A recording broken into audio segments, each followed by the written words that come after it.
Now, MPs heard from those involved in the post office scandal today. Former chairman Henry Staunton said that he was left in no doubt that he should stall payments in the compensation scheme after a meeting with a senior civil servant, again contradicting Minister Kemi Badenoch. He says he's been subject of a smear campaign that has trashed his reputation. Earlier, the institution's current CEO, Nick Reed, insisted the government never told him to slow down payments. Our correspondent, Oliver Whitfield-Miočić, has been following the proceedings.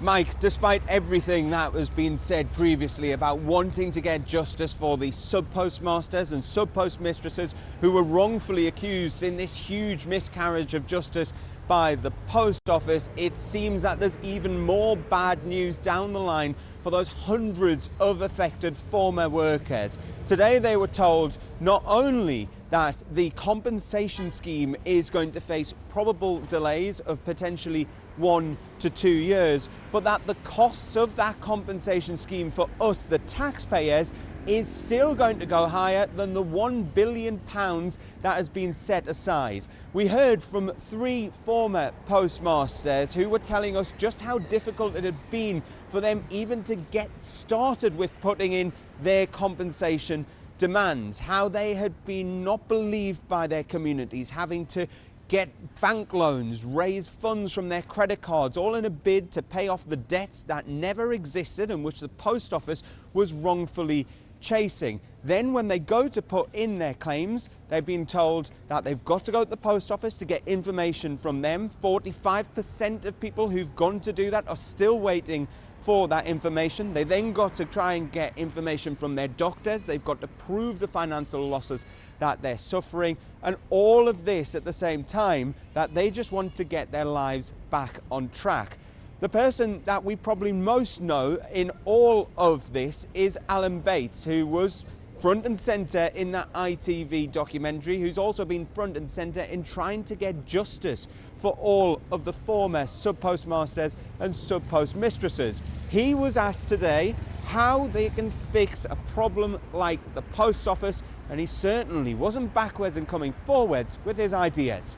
My personal view about post office is it's a dead duck, and it has been for years, and it's going to be a money pit for the taxpayer for years to come, and you should sell it to someone like Amazon for £1, get really good contracts for all the serving sub-postmasters, and within a few years you'll have one of the best networks around.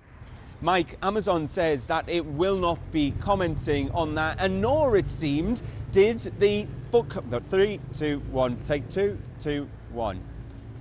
Mike, Amazon says it won't be commenting on what Mr. Bates has had to say, and neither, it seemed, did the current CEO of the post office, Nick Reed. He was trying to make a swift exit through Portcullis House into the tube network here in Westminster, but luckily I managed to catch up with him, and so I put that suggestion from Alan Bates about selling the post office for £1 to him, and this is what he had to say, or rather, what he didn't.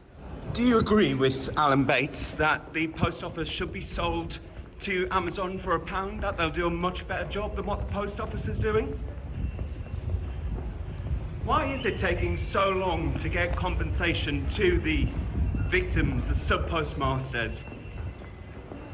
Mr. Reed was more chatty when he was facing the committee members earlier on inside the committee room here in central London, saying that he understands that some of the schemes are running more slowly than what they should be, but also he wants to make the post office more open, more transparent, and to try to get things moving along quite quickly. It's at this point, though, that the story really goes into that Westminster bubble element, because if you cast your mind back a few weeks, you'll remember that the former chairman of the post office had spoken to a reporter from the Times, saying that he was told by a senior civil servant to go slow on those payments to sub-postmasters and sub-postmistresses to help the government, and this is his quote, limp into the next general election. That set a firecracker off here, with the Business Secretary Kemi Badenoch denying that that was what was being said, saying that instead Henry Staunton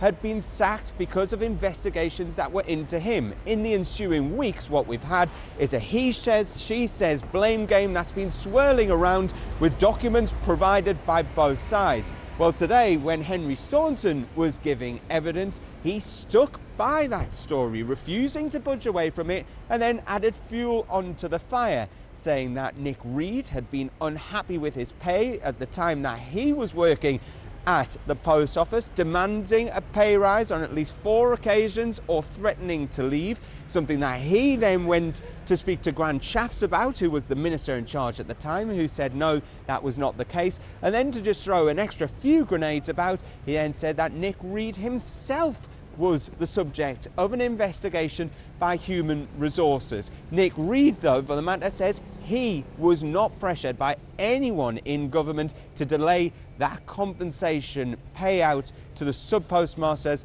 and sub-postmistresses. So the blame game continues to rumble on here in Westminster.